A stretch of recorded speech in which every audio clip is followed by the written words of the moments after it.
What's up, everybody? Shauna D Man here, and welcome back to the channel. Hope you guys are doing great. Hope you guys had yourselves a great weekend. We are back with our episode 6 review of season 2 of The Last of Us. And typically, I go by somewhat scene by scene of each review, but this one's I'm just going to generally talk about it because although not a lot happened, a lot did happen. This episode this is episode 6. We got 3 more episodes left of season 2.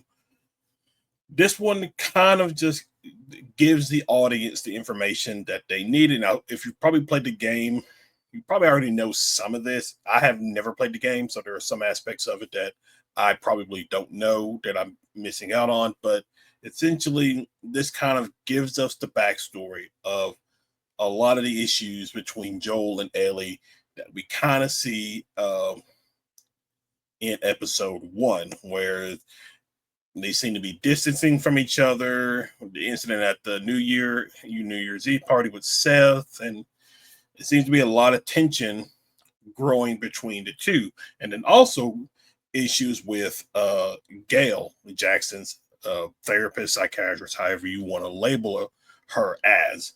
So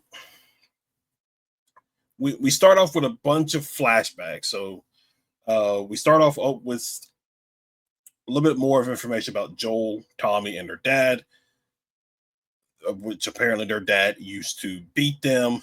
Probably not as bad as his dad beat him, because he mentioned how he stole a candy bar once, made him return it, broke his jaw, and his mouth was wired shut for 2 months. And even he admits that yes, he does hit Tommy and Joel. And he may go a little far, but he will not go that far as his dad did. And he just tells Joel that when you have your own kid, basically, hopefully you'll be better than I am. And so that kind of like reverberates towards the end of the episode as well. But overall, we just get a bunch of sequences throughout it, kind of leading up to season 2, because I believe this was I think this was the 5-year gap between season 1 and season 2 is when a lot of these flashbacks take place. We see Joel going to Seth with some Legos in exchange for a birthday cake. And Joel, we also see Joel make, or at least restore, the guitar that we see Ellie or Joel play and Ellie play some throughout the beginning parts of episode 1. And so again, it's just each year we jump, it's essentially Ellie's birthday that we land on. So we got the guitar for her. I think this was her 15th birthday. The next year, he finds an old museum on one of the patrols, takes Ellie. She sees like a massive I think it was like a wooden dinosaur. Sees that, and then it's actually a really cool scene because, or at least a really fun scene, is that they go into this old abandoned museum. There's like a shuttle or a space shuttle capsule as one of the props in the room, and Joel somehow finds a cassette tape of, I believe this is one of the Apollo missions that took off during the 80s, I believe it was. And it was actually really, really cool just to watch, because again, Ellie hasn't really experienced a lot of this stuff compared to Joel, but she puts in her headphones, puts on the astronaut helmet that she finds, and she kind of just imagines listening to the sounds and everything of her going to space. And that was really cool. You see a little shed tear coming from Joel. And then so that was that year's birthday. The following year, for her birthday, Joel actually has a chocolate cake, because at the beginning Seth was like, all right, which one do you want? Chocolate or vanilla? Say vanilla, it's a lot easier. And he kind of like didn't finish spelling Ellie's name. He put Eli, put Eli, but this time he got it right. He got Ellie's name right. And so and Joel goes to surprise with the cake. Here's a little bit of commotion, nothing too crazy, but and kind of barges in, and it's Ellie, and I forgot her name. She's basically Ellie's ex um that Dina and Ellie talk about in episode one. That's when they're on the patrol with them. Um, um, but she's there giving Ellie a tattoo. Um, it's a very heated moment because, like, again, as a parent, you probably understand where Joel's coming from. Just all of a sudden, you walk in, she's doing drugs, um, uh, getting tattoos, sleeping with or having sex, or like at least the way Joel put it. But again, this is obviously Ellie growing up, and Joel probably not ready for that. Not any parent would be ready for your child to grow up. I would presume, but it gets a little heated in tension. Middle of the night, Ellie starts to try to move her stuff out of the house into the garage, and Joel's like, "There's no heat, water, nothing like that out there. Can't move out there and all that stuff." And he's just like, "Okay, maybe you need your own space.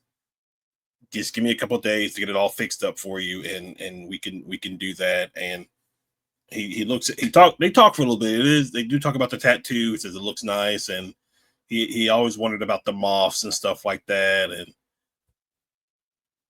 the next day he goes and talks to Gail while she's trying to eat breakfast. You can tell she's just like, like I didn't like Gail before. She was a little bit of a butt at the beginning of the season, but she's even just a butt now. But there is context to some stuff about her a little bit later on that gets shed here.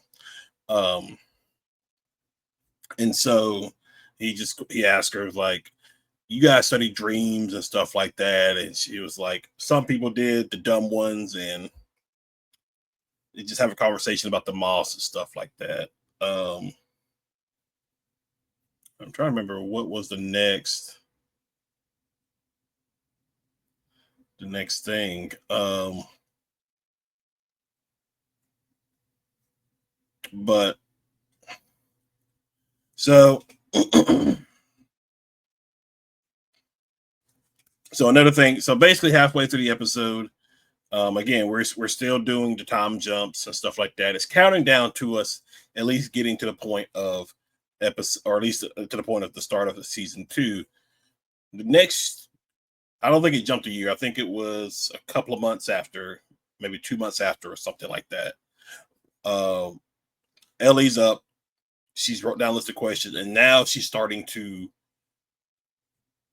She wants to ask Joel questions about Salt Lake City, and basically what happened at the end of the episode or season one. Like, she has questions. She's like, if the Firefly spotted us a mile away, how did the Raiders get the jump on them? And if the Raiders attacked the Fireflies, why? And you had to carry me. Why did they let me go? She's starting to question everything that happened in regards to the end of season one. But at this moment, Joel knocks on the door. This is Ellie's first patrol, and this was something she's wanted to do, because she even talked at the beginning of the episode. She talked about how Jesse went on his first patrol when he was 16. Joel was like, "Well, you're 19 now." I told him I was okay with it, and so you're coming with me on your first patrol.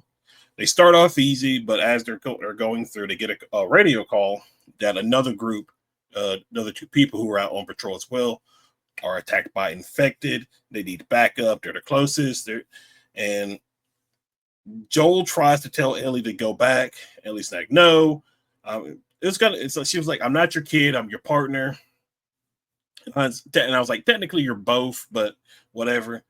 So they both race to go meet up with the ones who encountered affected. It looks like one of them died because one of them was just clung or hanging from the horse as it ran by.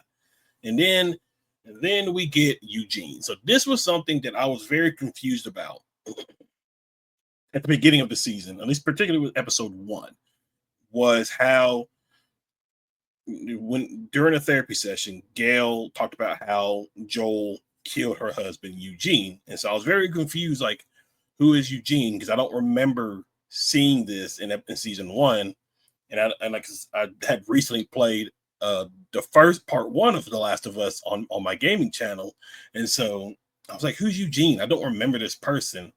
We meet Eugene here. Eugene, he's been bit. Basically, it's game over for him, plain and simple. There's no out of it.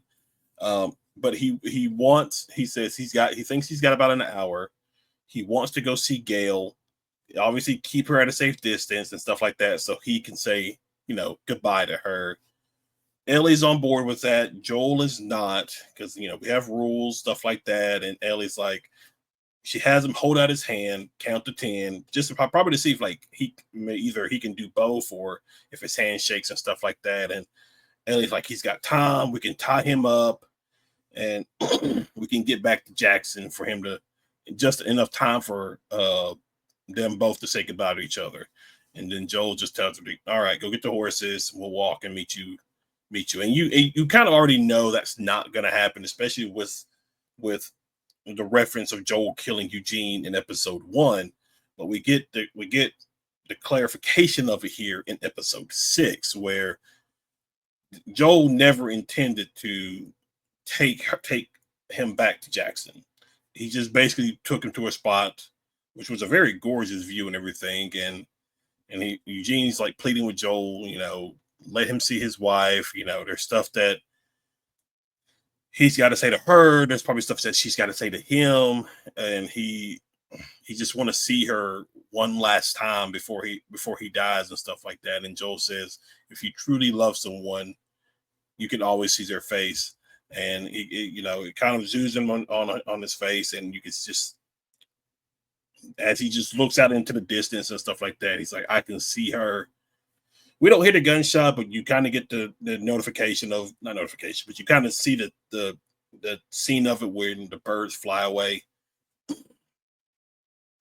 Ellie shows up, sees that Eugene's dead, and Joel's like, I had no choice. I'm sorry and stuff like that. He broke a promise, because he promised that he would let Eugene see Gail. He broke that promise. And so as they're going back, they're talking. I'll tell Gail what happened and everything like that. She doesn't need to know everything and stuff like that. And Ellie's up in front crying, obviously not bawling her eyes up, but you do see tears on her face about it. And then it's kind of a little foreshadowing, I guess you could say, because like Joel looks back at Eugene's body wrapped up in a tarp as they take him back to Jackson, which is what we see with him at the end of episode 2 after Abby kills him, is in that same situation. And so it is what it is.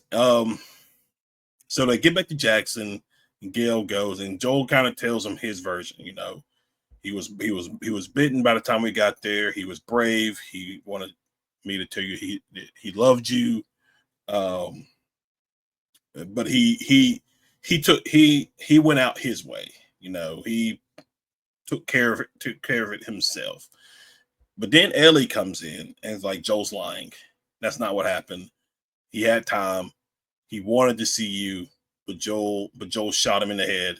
And it's just, like, Gail was extremely pissed. Like, she's like, get away from me and all that. And it's just, which is why we kind of probably see her why she drinks so much in the first couple of episodes of the series. And it's rough. And then they go another 2-3 months of the high tensions between the two, and then we kind of catch up with episode 1, the New Year's Eve party. Everybody's having a good time. Tommy's wife talks about how Uncle Grumpy is family, and family. We're always there if you need us, that kind of stuff. The scene with Seth and not Abby, the Seth and Dina, Ellie happened. So we'll fast forward all that because we already seen all that in episode 1.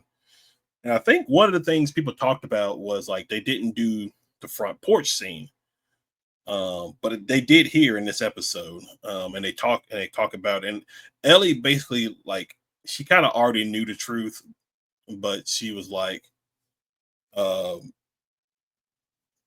she kind of like tells Joel, like, for one, if you take me off patrol again, or don't ever take me off of patrol again. They kind of talk about the kiss between Ellie and Dina, but then it gets to the heart of the heart of the thing, and what's been probably something that's been bubbling underneath the surface for quite some time, and that's what happened in Salt Lake, Utah. And Ellie tells him, like, if you lie to me, we're done, plain and simple. And she essentially, I'm trying to remember the questions that she asked, but she was like, "Where are Raiders?" And he said, he kind of he didn't say anything. He kind of, let me see, I gotta find it.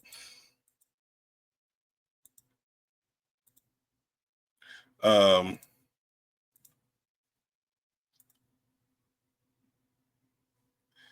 see if I can find it. Uh,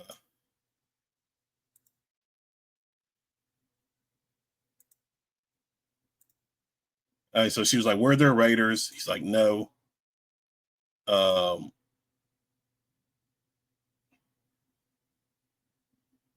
trying to see what else that, I think that's remade. She's like, "Were there Raiders?" Oh, so were there Raiders? No. Were there other immune people? No. Could they have made a cure? And Joel is like, shakes his head, yes. Now I don't know if that's really true or not, if they could have made a cure off of that. Um, I mean, maybe somebody in the comments who knows more about the Last of Us lore and stuff like that can probably shed some light on it. But like, there's not really a telling. It's not, maybe in the game, maybe there's something, but there's really no way of knowing that they could have made a cure from Ellie. But Joel's like, yes, they could have made a cure, and Ellie is frustrated with Joel because, she's essentially like, that was her purpose, and Joel took it away from her. And I think I talked about it, and I think me and my friend Jamie talked about it in in when we did our season 1 review of the series. And you know Ellie's upset because that was her purpose. She's immune. Her purpose was to help create a cure that could, like, end all this. But Joel took that away from her, and so she's upset. And Joel kind of,